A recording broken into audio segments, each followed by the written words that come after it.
a conductive wire, and you were so electric. I had no say when you came so near, and just passed right through me. Hey everyone, welcome to Geekdom is back, as is Murjani Rawls. Today we're talking all about the recent horror movie Amulet, which you can watch on Hulu.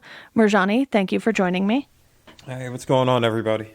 I know that we wanted to do something that was a little more recent because it feels like there hasn't been a ton to talk about this year as far as movies go, especially when we're talking about new horror movies. You know, we were expecting Candyman and Halloween Kills, and we didn't get to see those movies come out in October. So we've been seeing a ton of stuff go to streaming, which I think a lot of these are things that even if they had been in theaters, it would have been a very limited, 2 to 3 week run at most, just given the size and the production costs of these movies. They weren't going to be these big, massive theatrical releases like the ones I just mentioned. But, Amulet is definitely interesting. I'll give it that.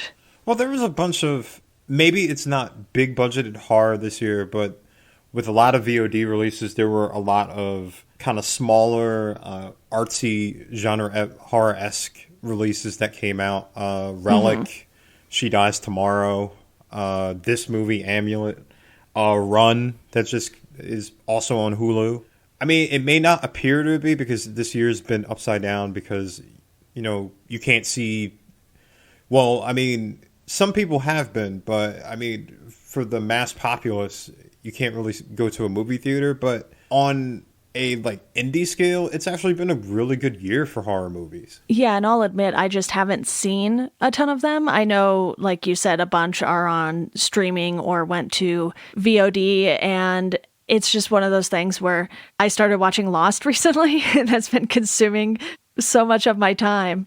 Yeah, it's tough to keep up with because in October there were just, it seemed like 5 horror movies a week that came out, and plus a bunch of horror series. Like you had The Haunting of Bly Manor that came out on Netflix. Then you had Monsterland that came out on Hulu, and Bad Hair, and all these Ratched other movies. too. Yeah, it's really tough to keep up with. So you would have to really sit down and do these maybe 1 or 2 a day to really try to get with it all. Yeah, once I'm done watching Lost, I have 2 seasons left. I am hoping to catch up on all of the things that I've missed out on while that was on. And I think, it was very interesting to me how small this movie was, but they managed to still make it about this sort of bigger picture because you really only have a handful of characters. You have Magda, played by Carla Juri, Tomas, played by Alex Secarano. I'm probably pronouncing that incorrectly. You have Imelda Staunton, who is Professor Umbridge from the Harry Potter movies. Yeah, yes, she is. So definitely the most familiar face in this by far, I would say. And I couldn't place her when she was first dressed as a nun because I was like, I know this voice, but the clothes she was wearing just was throwing me off so much because I didn't get to see her hair and all of this stuff. And then, there's a reveal later and I was like, oh, I definitely know who this person is. And then you have Angeliki Papulia.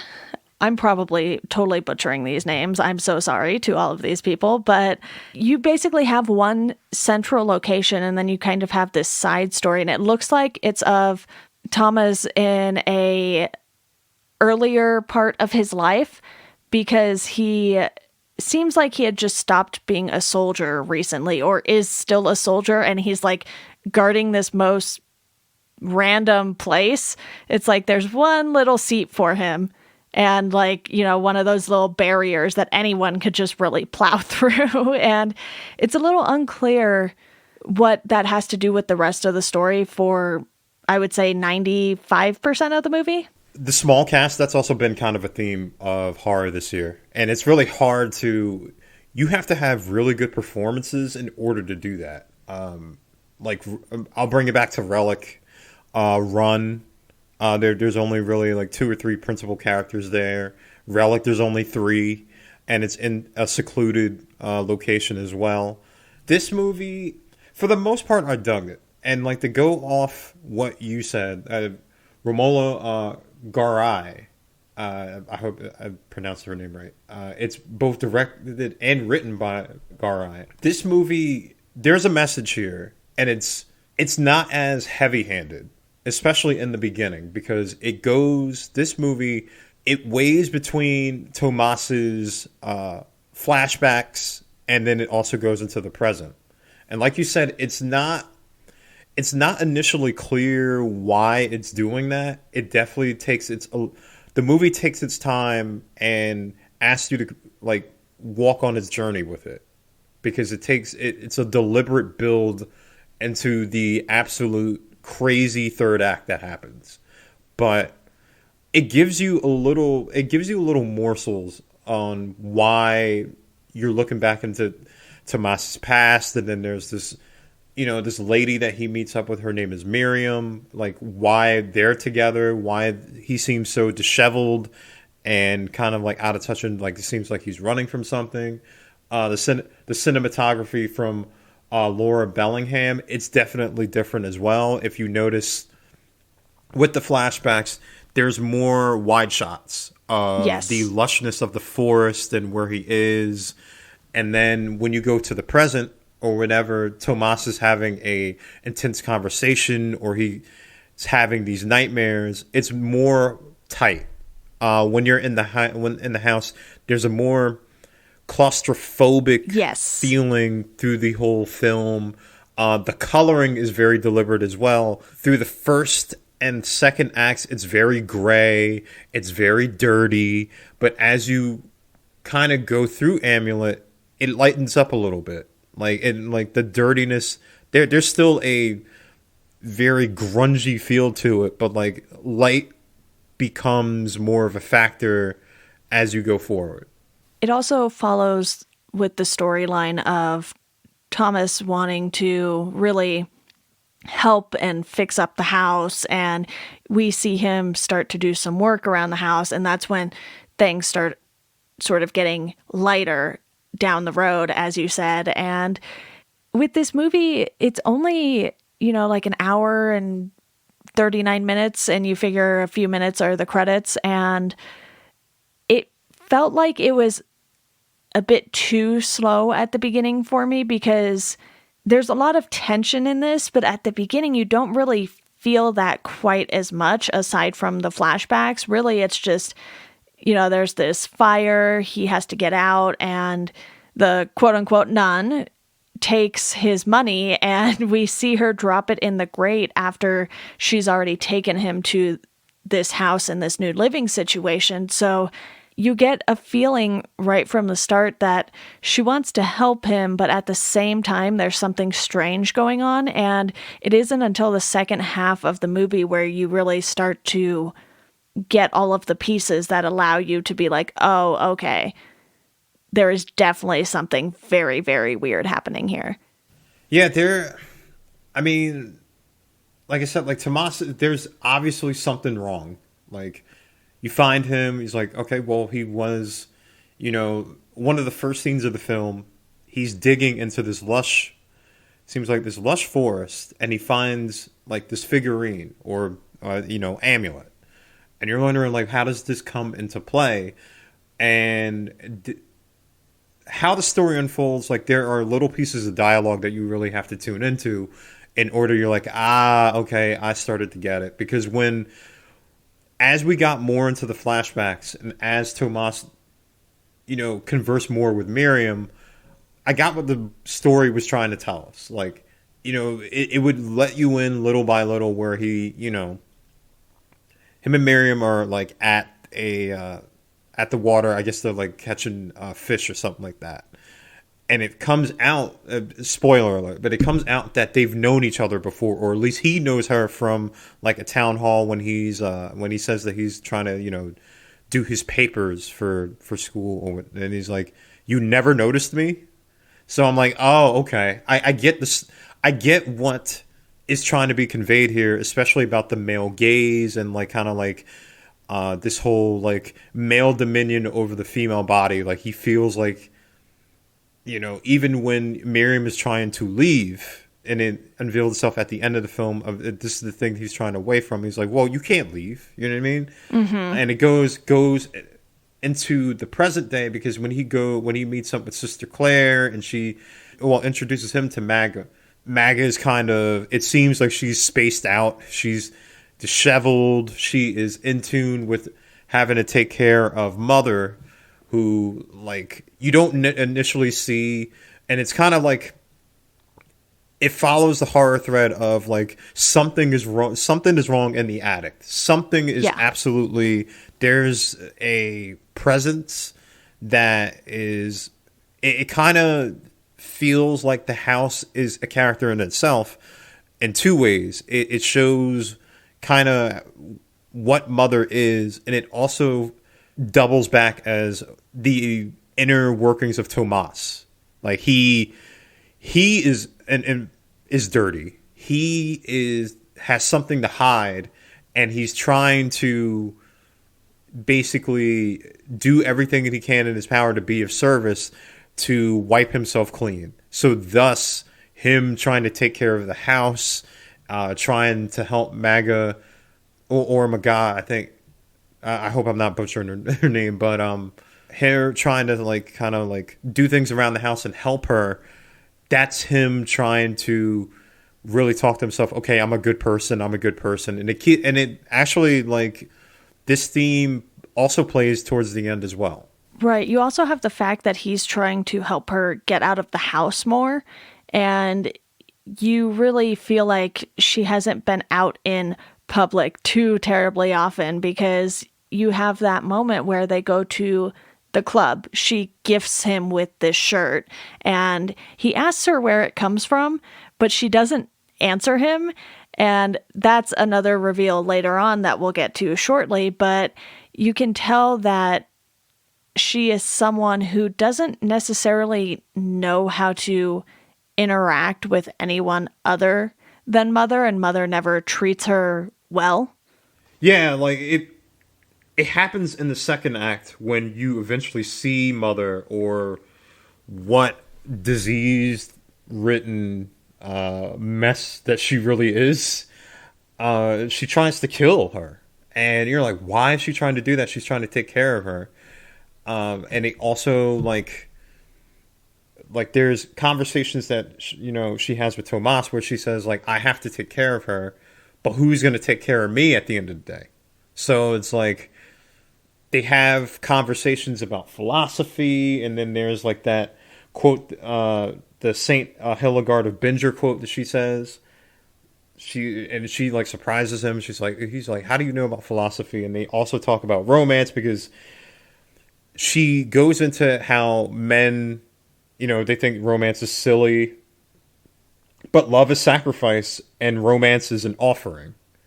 So, like they eventually, I kind of saw this coming too, but like they eventually fall for each other. Mm-hmm.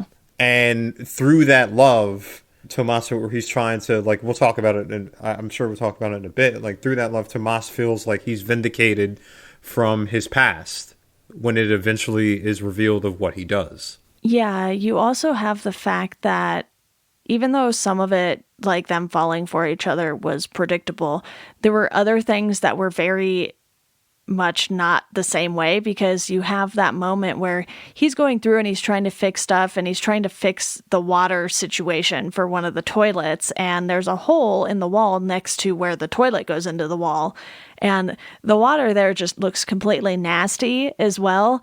And then you get this, bat in the toilet, and he asks her, he's like, have you seen one of these before? And she's like, in the house, no. And she is so good at lying to him that you don't even realize in that instance that she is lying about that. Yeah, when he is trying to fix the water in the house, because it's just all black and nasty, when he like reaches into the hole and tries to like pull it out, like at first she yells at him. She's like, I didn't ask you to be here. But then when he does the thing with the bleach and finds this hairless, colorless bat, and then he shows her after he kills it because it's still alive, she's almost like, okay, can you please dispose of that? Like, it doesn't really faze her. And that was like a light bulb that set off in my head. Like, she knows what's going on. He knows that something is wrong, but yet he stays. There's numerous times where he tries to leave as he finds more of the mystery of Mother, and he comes back. Like, he always leads back to her. There's something that there's this devotion that he has to Maga that he just can't shake. Yeah, and it felt like not necessarily that things were forced, but inevitable in a sense. And it doesn't really get super weird until we have the giant shell scene. And before we get to that, though, let's talk about the reveal of who Mother really is. Because I wasn't expecting that. I was honestly just expecting it to be her actual mother who was possessed or something along those lines. You know, the first time we see Mother, you can tell she's not sick in a medical way. And in other horror movies, I've seen stories like this where, you know, and it eventually reveals itself. But like I've seen stories where like there's a demon or there is something of an entity that is kept and a person is led to it. And you're like, oh, they're supposed to help. But this is really because this is their punishment. Like in the first half of the film, I thought this was purgatory for Tomas. I was like, okay, like, you know what I mean? Like you could see like, oh, he's really dead and he did something in his past and he's wrong for it. But I thought that for a movie that, you know, asks a lot of its audience to like come along as it drops, you know, slowly but surely what the story is. The body horror in this movie is really, really good, especially with, you know, how grotesque Mother is shown and then what Mother she's actually doing. Like, she's actually birthing these abominations of bats and things of that nature. And then, you know, Maga is just kind of unfazed by it. She's like, you know, I have to kill them. You know what I mean? Like, it's just my job to. Right. I thought that, you know, like I said, like the third act and everything that happens with the gore and the practical effects were really, really good. There's also a use of kind of like the aperture kind of goes in and out. There's like a good of like lens flare as well. I thought that like, I'm like, oh, okay. Like, wow, this really went off a cliff, but in a really good way. The production value was very, very good for this movie. And I can't imagine it would have had a super large budget by any means.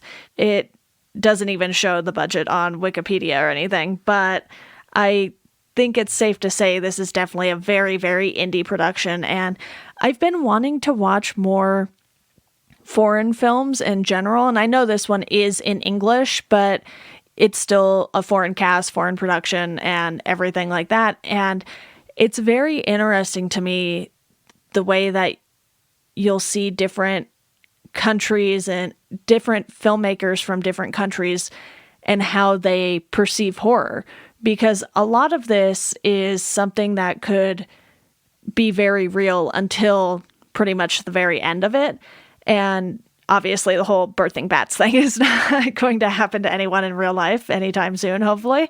But it really felt like the way that they look at horror is just so interesting to me. And so I'm looking forward to diving into some more of these, you know, indie horror productions from other countries. And I loved Parasite, and while not necessarily a strictly horror movie, I think it has enough horror in it for a lot of people to categorize it as that.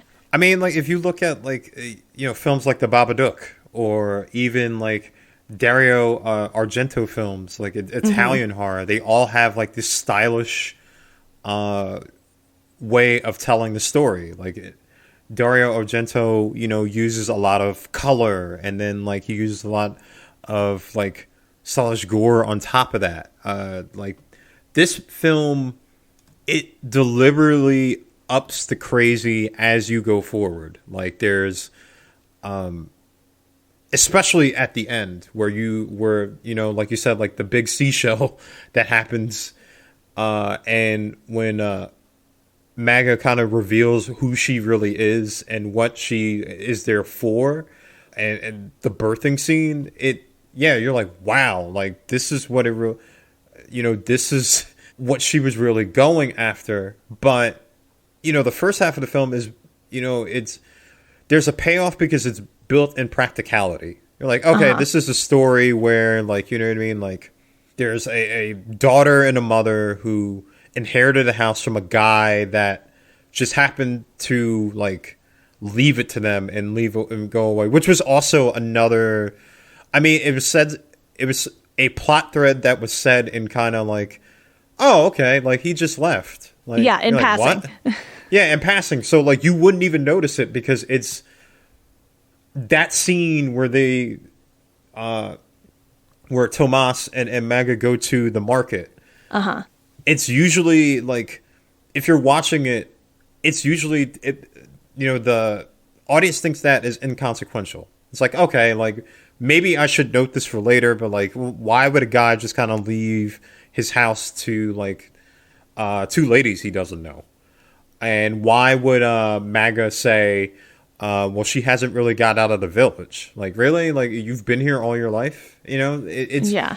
Yeah, it's really, as you go forward, it's a really art-worthy way of storytelling. It's just like, it brings me back to the days where practical effects were more valued than CGI effects. I'm always a practical effects guy. I'm the child of horror from, Nightmare on Elm Streets and The Thing and things like that, where things were done like in-house instead of like digital. So like this reveal to me was really, really great. Yeah, and the way they reveal it is they wait until Mother is dead.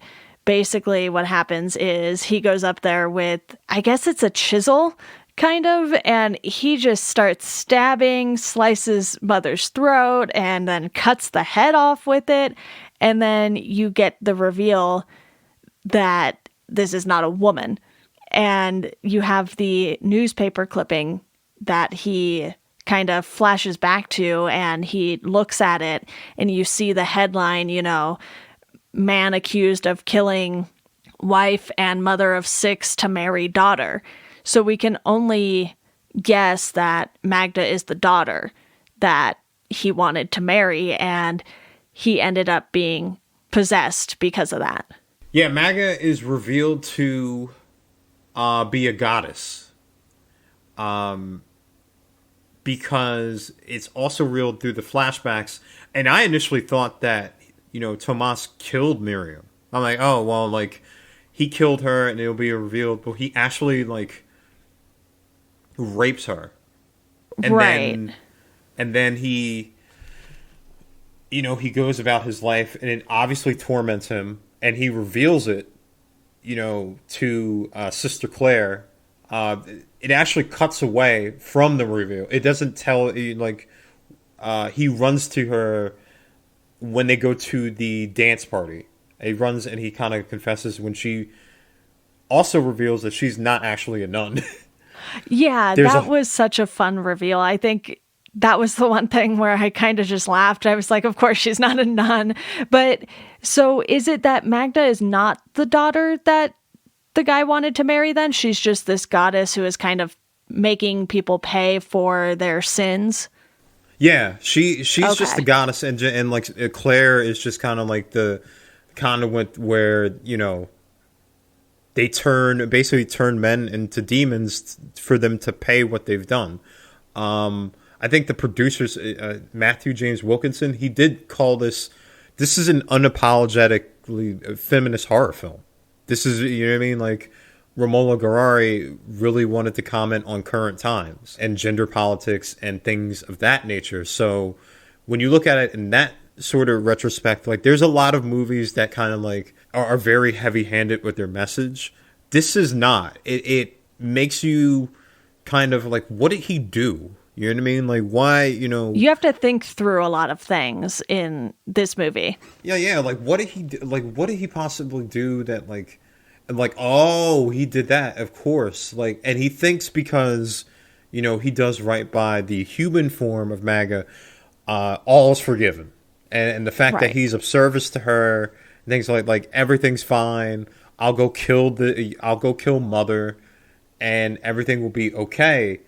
But no, he hurt somebody. He scarred Miriam for life before what he did, because he felt like, well, you can't, like she goes across the border to find her daughter, and she's like, well, you can't leave. Like, there's no way you could leave. Like, and then he just, like, because of the male-female relationship where males may feel that they have dominion over females in their bodies, that he just does what he does for her.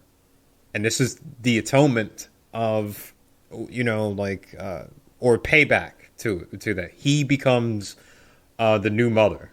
Right. And you have Sister Claire asking him, who do you want? And he just wants Magda. And she's like, well, no. And he just kind of keeps pushing back on it. And, I did think that this was really interesting, but I think I was a little too distracted to catch on to every single nuance while I was watching it. And then I think that's why the ending with the shell and everything just threw me so much, because I was like, wait, I clearly missed something along the way here.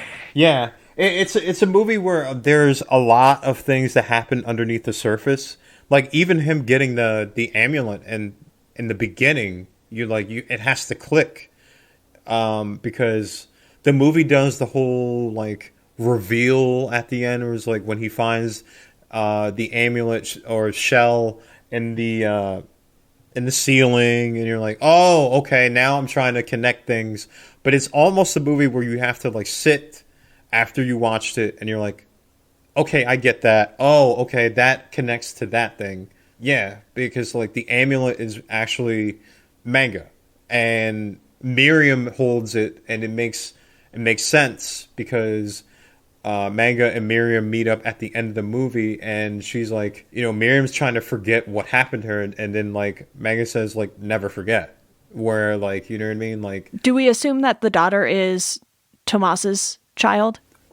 Which at the end there, when she gives the lady the amulet? I don't know. That's a good question. I didn't think about that. Maybe, but no, because Miriam tells Tomas that she's trying to go find her daughter that crosses the border, and he asks like about the father, and she's like, I'm divorced. So like she finds the daughter that she's looking for, but unfortunately, Tomas rapes her before, and then I guess he just like leaves her in the woods afterwards. Okay, I wasn't too sure about that. I was like, maybe I missed a little piece of the dialogue, because I remember her saying she was divorced, so it felt like it could have gone either way, because the flashback did seem to be quite a while ago, but then the girl looked a little too old for that to line up, really. Yeah, I mean, like, the flashbacks do get a little janky, because it takes... I mean, once you catch on to the story and the fact that, like, Tomas is not the innocent guy here,